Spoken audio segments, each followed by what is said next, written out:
You've probably used duct tape to fix air ducts, car bumpers, garden hoses, maybe even a broken toy. But duct tape wasn't invented for ducks. It was invented for war.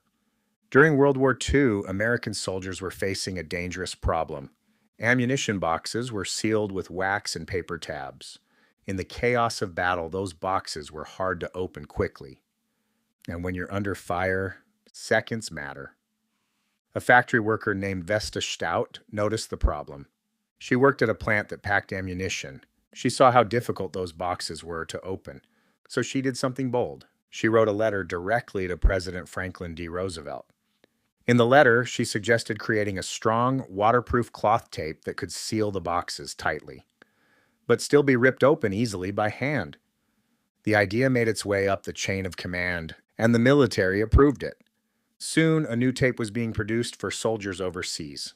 It was strong, it was flexible, it was waterproof, and it repelled water like a duck's back. That's where the original name came from.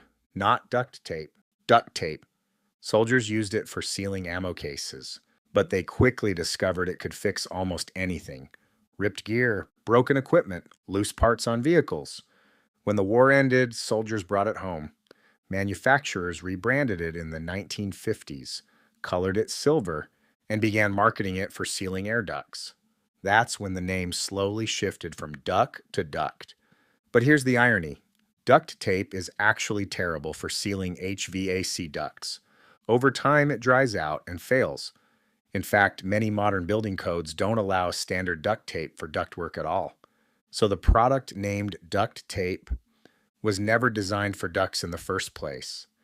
It started as a battlefield solution, born out of necessity, suggested by a determined American factory worker, used by soldiers in World War II. And today, it's in almost every garage in America.